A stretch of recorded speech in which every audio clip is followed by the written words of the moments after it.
وہ یہاں تک ان کے حالات پہنچے ہیں اور انہیں کوئی صدر ماننے کے لیے تیار نہیں ہے، لیکن وہ خود اپنے آپ کو صدر منوانا چاہتے ہیں۔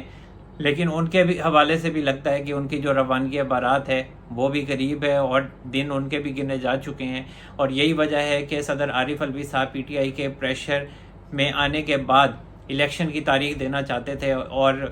انہوں نے جو کہا تھا کہ یہ میرا آئینی فریضہ ہے تو میں اس کا پورا کروں گا اس عمل کو، اور بات ان کی کسی حد تک ٹھیک تھی۔ باقی جو اسٹیبلشمنٹ ہے یا جو نگران حکومت ہے یا سابقہ حکومت ہے جو وہ کہہ رہی ہے کہ یہ الیکشن کمیشن کا اختیار ہے، تو اگر آئینی طور پہ دیکھا جائے تو صدر کا یہ اختیار تو تھا، کیونکہ آئین کو جو ہے وہ آئین سپریم ہے اور اسی کو اہم حیثیت حاصل ہے، اور اگر سپریم کورٹ کو دیکھا جائے تو پھر سپریم کورٹ کے فیصلے کو زیادہ فوقیت دی جائے گی۔ اگر بل بیچ میں ایک ایڈ کر دیا جائے اور الیکشن ایکٹ میں کوئی ترمیم کر دی جائے تو اس کی اتنی حیثیت نہیں ہوگی، یا تو پھر سابقہ حکومت تھی وہ آئین میں ترمیم کرتی تو پھر یہ معاملہ زیادہ سیدھا ہوتا، ورنہ جو معاملہ ہے آئین کے آرٹیکل 58 سب آرٹیکل 1 کے تحت وہ صدر کا ہی اختیار تھا کہ وہ الیکشن کی تاریخ دیتے، لیکن یہاں پر جو میجورٹی ہے وہ یہ کہتی ہے کہ الیکشن ایکٹ کا جو آرٹیکل ہے 57 اس کے مطابق جو اب الیکشن کمیشن کو یہ اختیار حاصل ہے، اور صدر عارف الوی صاحب نے اپنے لیے مشکلات تو خود پیدا کی ہیں۔ جب پنجاب میں الیکشن کے معاملے کے حوالے سے انہوں نے تاریخ دی تھی تو تبھی پھر جو سابقہ حکومت ہے اس نے یہ ٹھان لی تھی کہ اب ہم صدر عارف الوی صاحب کو آئندہ الیکشن کی تاریخ دینے کا موقع نہیں دیں گے، تو یہی وجہ ہے کہ انہوں نے جو صدر الوی کا اختیار تھا صرف اسی کو ہی ختم کر دیا، اور آئین کا آرٹیکل 58 سب آرٹیکل 1 اور اس کے علاوہ جو آئین کا آرٹیکل 48 سب آرٹیکل 5 ان دونوں کو ملا کر جب پہلے پڑھا جاتا تھا تو پھر صدر ہی الیکشن کی تاریخ دے سکتے تھے، کیونکہ وزیر اعظم کا اختیار ختم ہو جاتا تھا، اسمبلی ڈیزالو ہو جاتی تھی تو صدر ہی رہ جاتا تھا ملک میں۔ لیکن یہاں پر جب تبدیل کیا قانون کو سابقہ حکومت نے اور الیکشن ایکٹ کا جو آرٹیکل ہے 57 اس کی پہلی شق کو تبدیل کیا، تو پھر انہوں نے ایک نیا کھیل جو ہے وہ نیا پنگا ڈالا، جو سابقہ حکومت تھی اور جو نگران حکومت ہے وہ بھی یہی موقف اختیار کیے ہوئے، اور جو نگران وزارت قانون ہے وہ بھی یہی موقف اختیار کیے ہوئے، اور انہوں نے جو خط لکھا صدر عارف الوی صاحب کو اس میں بھی انہوں نے یہی موقف اختیار کیا کہ اب آپ آئین کے آرٹیکل 58 سب آرٹیکل 2 اور آئین کے آرٹیکل 48 سب آرٹیکل 5 کو اگر اکٹھے پڑھیں گے تب آپ الیکشن کی تاریخ کا اعلان کر سکتے ہیں۔ لیکن چونکہ جو سابقہ اسمبلی تھی، قومی اسمبلی تھی، وہ وقت سے پہلے ڈیزالو ہو گئی، تو اب آپ کے پاس آئین کا آرٹیکل 58 سب آرٹیکل 2 جو ہے اس کا تو اختیار نہیں ہے، وہ صورتحال پیدا نہیں ہوئی۔ یہاں پہ صورتحال تھی آئین کے آرٹیکل 58 سب آرٹیکل 1 کی، کیونکہ اسمبلی پہلے تحلیل ہو گئی تھی، تو وہاں پر انہوں نے قانون کو تبدیل کیا اور الیکشن ایکٹ کو مکمل طور پہ جو ہے وہ الیکشن کمیشن کے جھولی میں ڈال دیا اور اس کو خود مختار بنا دیا۔ لیکن جو معاملہ ہے الیکشن کی تاریخ کا تو وہ ابھی حل نہیں ہوا ہے، اور میرا یہ خیال ہے، میری یہ رائے ہے کہ جو الیکشن کی تاریخ کا معاملہ ہے وہ سپریم کورٹ میں ہی جائے گا، اور وہ جو چیف جسٹس ہیں اب تو ہم کہہ سکتے ہیں کہ وہ قاضی فائز عیسیٰ صاحب ہی ہیں، تو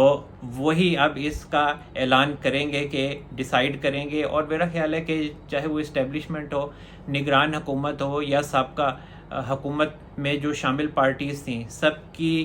ملی جلی جو رائے ہوگی اسی کا ہی احترام کرتے ہوئے جو قاضی فائز عیسیٰ صاحب ہیں اور جو سپریم کورٹ میں دیگر ججز ہیں وہ ایک ایسی تاریخ پر ہی اتفاق کر لیں گے جس پر سب کی رضامندی ہوگی۔ اور بہت سے لوگ یہ کہتے ہیں کہ جو چیف جسٹس ہیں قاضی فائز عیسیٰ صاحب وہ کوئی نہ کوئی پھڈا ڈالیں گے، ان کے اسٹیبلشمنٹ کے ساتھ بھی حالات خراب ہو سکتے ہیں، یا حکومت جو نئی آئے گی اس کے ساتھ حالات خراب ہو سکتے ہیں، لیکن میرا خیال ہے کہ ان کے کسی کے ساتھ بھی حالات جو ہیں وہ خراب نہیں ہوں گے، اور وہ اسٹیبلشمنٹ کے ساتھ مل کے ہی چلیں گے، اور اسٹیبلشمنٹ بھی آئین و قانون کے مطابق ہی چل رہی ہے۔ ابھی اگر آپ عمران خان صاحب کے حوالے سے کیسز دیکھیں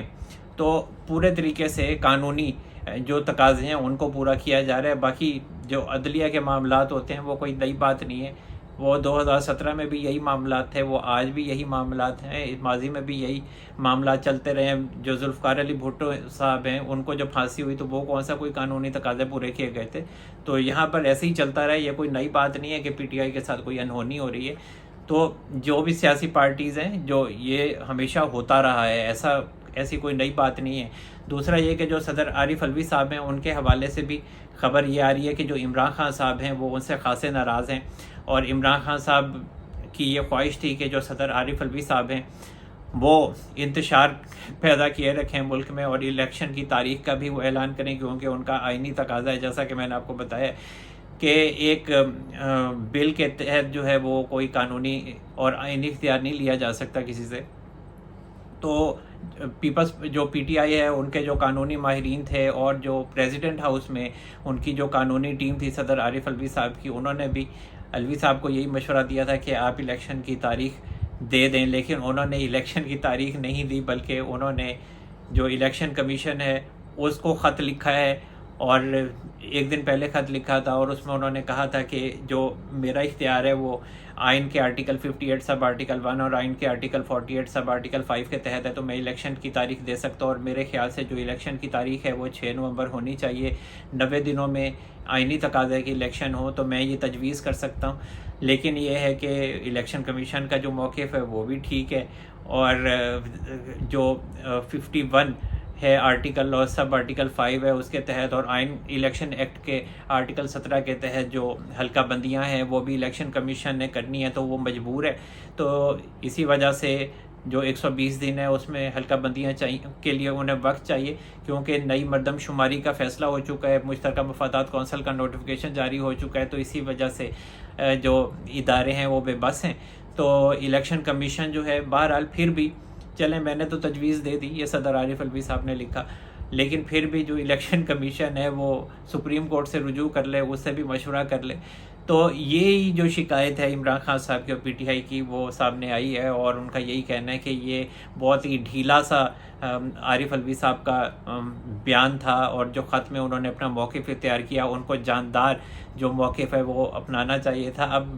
علوی صاحب بیچارے کتنا جاندار موقف اختیار کر سکتے ہیں؟ وہ الیکشن کی تاریخ تو دینے والے تھے، لیکن پھر بیچ میں جو ہمارے بڑے صاحب تھے army chief general Asim Munir صاحب وہ بیچ میں آ گئے، اور پھر جو D G I S I تھے ندیم انجم صاحب وہ بیچ میں آئے، اور پھر ان کی اچانک ایک جمعے کے دن جو ہے ملاقات ہوئی پریزیڈنٹ ہاؤس میں، اور پھر اس کے بعد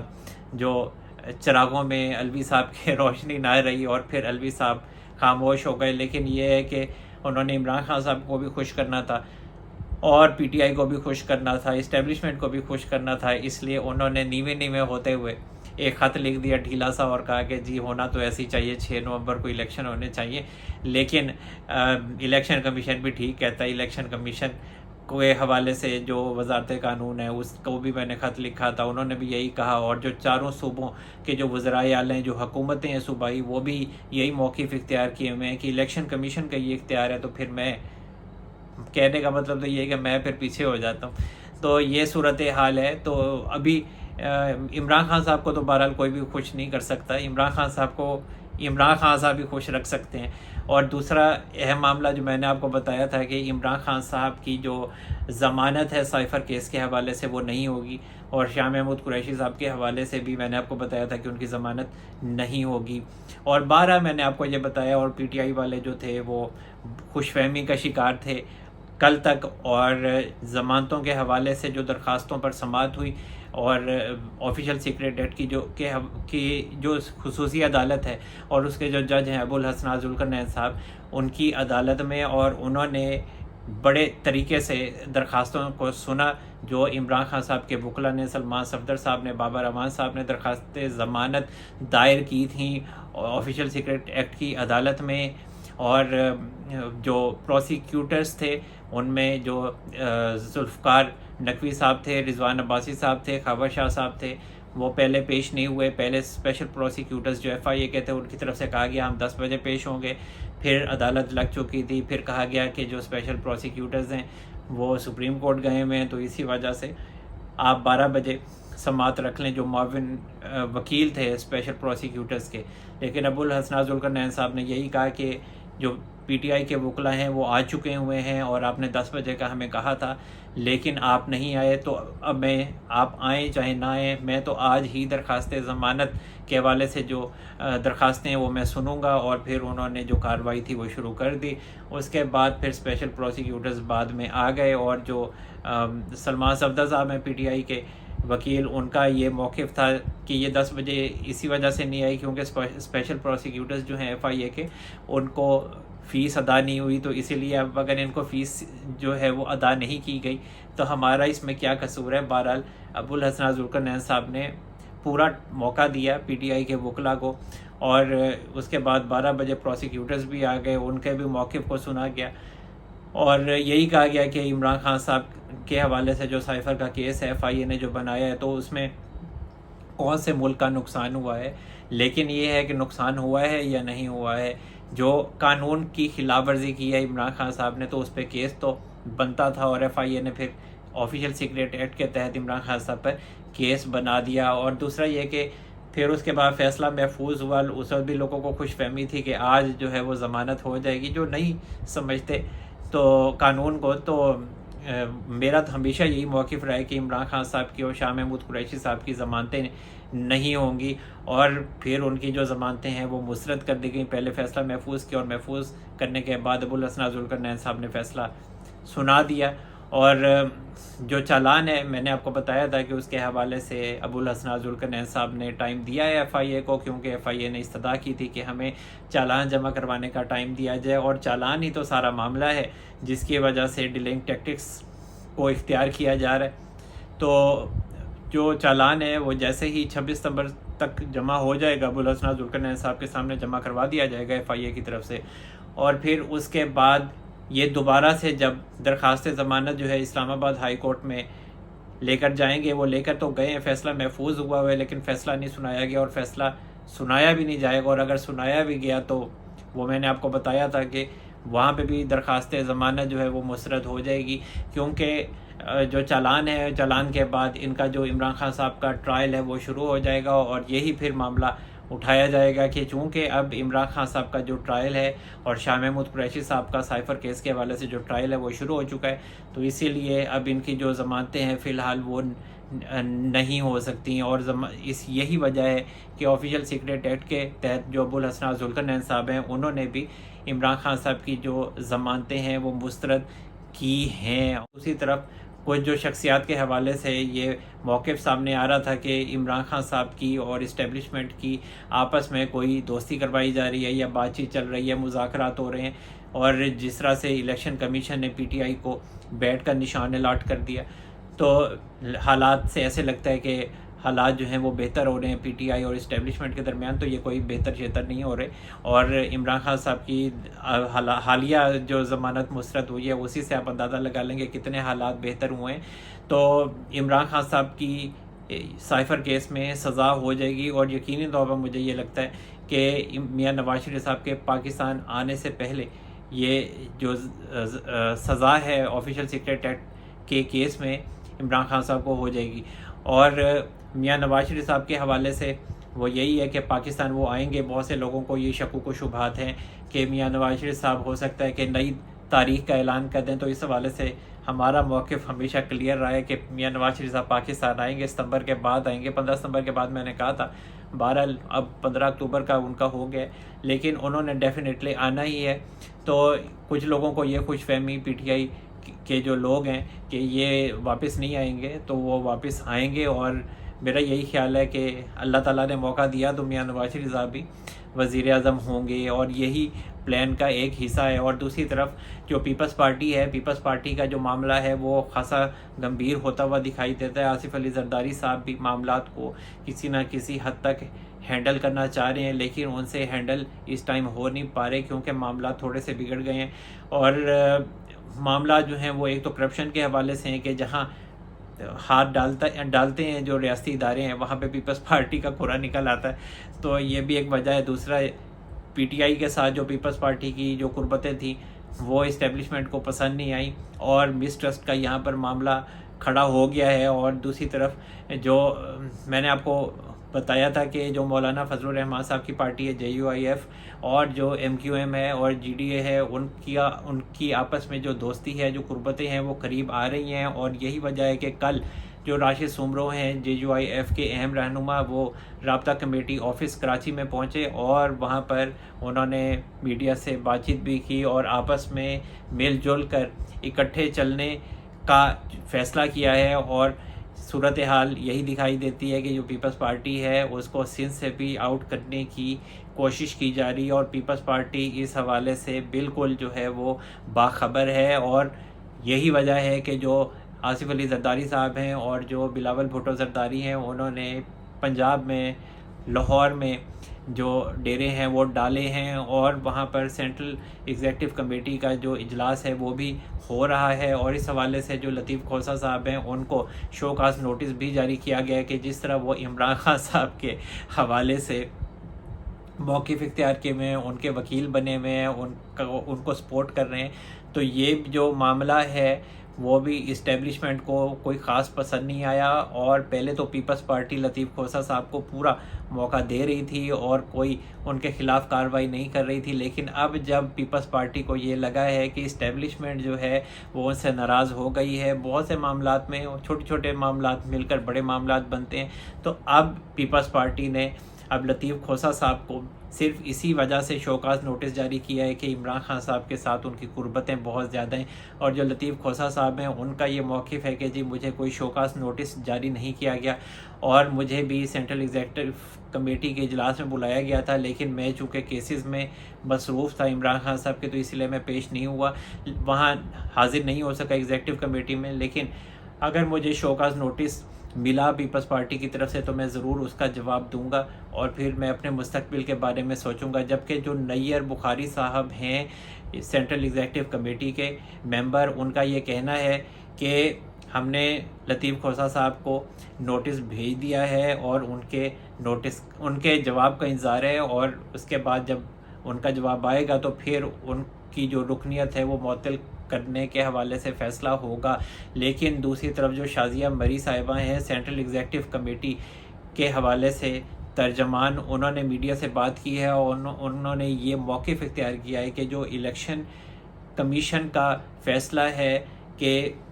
پہلے حلقہ بندیاں ہوں گی، اس کے بعد الیکشن ہوگا، ٹھیک ہے، لیکن یہ ہے کہ یہ معاملہ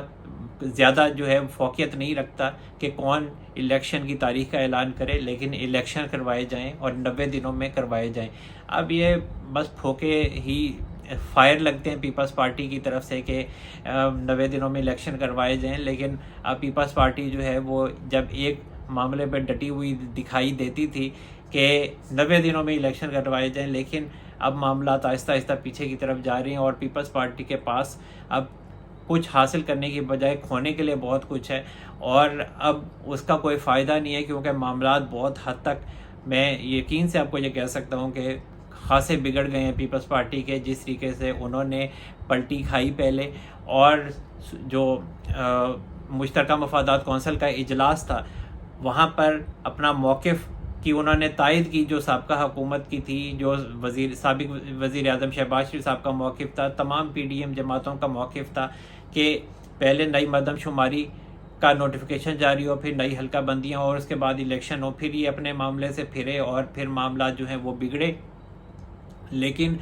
اب پیپلز پارٹی چاہے جس طرح کا مرضی بیان دے، الیکشن 90 دنوں میں ہو یا 120 دنوں میں یا 140 دنوں میں، گاڑی جو ہے نا پیپلز پارٹی کی وہ کافی آگے نکل گئی ہے، اور پیپلز پارٹی خاصی پیچھے رہ گئی، اور وہ خود بھی کہہ رہے ہیں کہ ہمیں دیوار سے لگایا جا رہا ہے، ہمیں دیوار سے نہ لگایا جائے، اور ہمیں الیکشن میں بھرپور طریقے سے الیکشن لڑنے کا موقع فراہم کیا جائے، تو وہ کسے کہہ رہے ہیں؟ تو وجہ یہی ہے کہ حالات جو ہیں وہ پیپلز پارٹی کے ہاتھوں سے اس ٹائم نکل رہے ہیں، اور دوسری طرف حالات جو ہیں وہ PIA کے ہاتھوں سے بھی نکل رہے ہیں، اور PIA کا جو معاملہ ہے پاکستان انٹرنیشنل ایئر لائن، اس کے ہاتھ سے نکلتا دکھائی دیتا ہے، اور جو بحران ہے وہ بس چند ایک قدم کے فاصلے پر ہے، ایک آدھ دن کے فاصلے پر ہے، اور بڑی مشکل سے جو PIA ہے اس کو حکومت نے 14 ارب روپے دینے کی منظوری دی ہے، اور اب جو PIA ہے اس کا فلائٹ آپریشن جو ہے وہ پے در پہ معطل ہو رہا ہے، کبھی سعودیہ میں معطل ہو رہا ہے، کبھی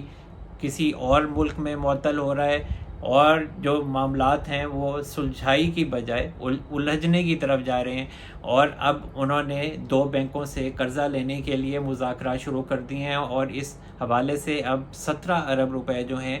انہوں نے کوشش کی ہے کہ ان کو کسی نہ کسی طریقے سے مل جائیں، جو کہ فیول کے حوالے سے ہیں اور جو پرزہ جات ہیں جہازوں کے حوالے سے ہیں، تو اس کے لیے انہوں نے پیمنٹ کرنی ہے۔ اور جو PIA ہے وہ 260 ارب روپے کی مقروض ہے اس ٹائم۔ اور میں نے آپ کو بتایا تھا کہ جو PIA ہے اس کو ریونیو تو اچھا خاصا مل رہا ہے، لیکن جو انٹرسٹ ہے ریونیو کے اوپر وہ حکومت جو ہے اس نے ادا کرنا ہوتا ہے، جسے ہم سود کہتے ہیں، اور باقی جو خرچہ ہے جو بھی پیمنٹ ہوگی وہ PIA کو کرنی ہوگی۔ لیکن حالات جو ہیں وہ خراب تب ہوئے تھے جب جو سابقہ حکومت تھی، شہباز شریف صاحب کی جو حکومت تھی، اس نے 25-26 کروڑ روپے سود کی مد میں PIA کو نہیں دیے، تو وہاں سے بگاڑ پیدا ہوا اور جو معاملات ہیں وہ بحران کی طرف چلے گئے ہیں۔ اور دوسری طرف جو کیئر ٹیکر وزیر اعظم ہیں انوار الحق کاکڑ صاحب، ان کی زیر نگرانی زیر صدارت ایک اہم اجلاس بھی ہوا ہے، اور اس میں یہ فیصلہ کیا گیا ہے کہ PIA کی جلد از جلد جو ہے وہ نجکاری کر دی جائے، اور اس حوالے سے اہم اقدامات اٹھانے کا کہا گیا ہے۔ جو سابق وزیر اعظم میاں نواز شریف صاحب کے پرنسپل سیکرٹری تھے فواد حسن فواد صاحب، اور حالیہ ان کو کیئر ٹیکر منسٹر بنایا گیا ہے، اور جو کیئر ٹیکر پرائم منسٹر ہیں انوار الحق کاکڑ صاحب، انہوں نے جو فواد حسن فواد صاحب ہیں ان کو خوش آمدید بھی کہا ہے اپنی ٹیم میں، اور کہا ہے کہ وہ اس حوالے سے اقدامات کریں اور PIA کی جلد از جلد جو ہے وہ نجکاری کر دی جائے۔ ویسے آپ کو بتاؤں PIA اب اپنے پاؤں پر فی الحال کھڑی نہیں ہو سکتی، اور صرف یہ ایک سفید ہاتھی رہ گیا ہے، اور جس کے منہ میں صرف پیسے ہی ڈالنے ہیں، اور اس کے علاوہ یہ ملک کو فائدہ نہیں دے سکتی۔ اس کے لیے سب سے بہتر طریقہ یہی ہے کہ اس کی نجکاری کر دی جائے، کسی گروپ کو یہ دے دی جائے، اور یہ تبھی دی جا سکتی ہے جب یہ کچھ نہ کچھ چل رہی ہو، ورنہ اس کو A سے ہی دوبارہ سے شروع کرنا پڑے گا، اور جو بھی اس کو چلائے گا اس کو اس میں حد سے زیادہ پیسے جو ہیں اربوں روپے ڈالنے پڑیں گے، تو تب یہ اپنے پاؤں پہ کھڑی ہو سکتی ہے۔ لیکن ابھی اس کا جو ہے وہ مستقبل بہت زیادہ تاریک ہے۔ اب اگر کوئی یہ کہتا ہے کہ جس کی نجکاری نہ کی جائے، تو وہ پھر اپنے ساتھ بھی زیادتی کر رہا ہے، اور وہ ادارے کے ساتھ بھی زیادتی کر رہا ہے، اور وہ ملک کے ساتھ بھی زیادتی کر رہا ہے۔ اور بڑے افسوس کے ساتھ یہ کہنا پڑتا ہے کہ PIA کی جو یہ حالت پہنچی ہے وہ ان سیاستدانوں کی جو سیاسی بھرتیاں تھیں، جس کی بھی تھیں، انہی کی وجہ سے یہ اس حالت میں پہنچی ہے۔ ایک وقت تھا کہ PIA کی جو مینجمنٹ تھی وہ باہر جاتی تھی، باہر کی جو ایئر لائنز تھیں ان کو وہاں ٹریننگ دیتی تھی، اور حالت یہاں پر یہ آ گئی ہے کہ PIA اب بند ہونے کے دہانے پہ پہنچ چکی ہے۔ جبکہ دوسری طرف ایک اور اہم خبر یہ ہے کہ جو مونس الہی صاحب ہیں ان کے حوالے سے بھی جو ادارے ہیں انہوں نے بڑا فیصلہ کیا ہے، اور میں نے جیسا کہ آپ کو بتایا تھا کہ معاملہ جو ہے وہ بابا چودھری پرویز الہی صاحب کا نہیں ہے۔ اسٹیبلشمنٹ کو بابا چودھری پرویز الہی صاحب نہیں چاہیے، ان کو چاہیے ہیں مونس الہی صاحب، اور جو منی لانڈرنگ میں ملوث ہیں، اور اربوں روپے جو ہیں وہ ایک پرائیویٹ طیارے میں وہ اسپین لے گئے ہیں، اور وہاں وہ عیاشی میں مصروف ہیں۔ تو اسی وجہ سے جو اسٹیبلشمنٹ ہے وہ چاہتی ہے کہ وہ اربوں روپے پاکستان لائے جائیں، اور اس حوالے سے اب جو ریاستی ادارے ہیں انہوں نے انٹرپول سے رابطہ کرنے کا فیصلہ کر لیا ہے، اور اس حوالے سے معاملات طے ہو رہے ہیں، اور کہا جا رہا ہے کہ مونس الہی صاحب کو انٹرپول کے ذریعے گرفتار کروا کے پاکستان لایا جائے گا۔ تو جناب اب تک کے لیے اتنا ہی۔ اللہ تعالی ہم سب پر اپنا رحم و کرم فرمائے۔ منصور احمد قریشی کو اجازت دیجیے، اپنا بہت سارا خیال رکھیے گا۔ اللہ حافظ۔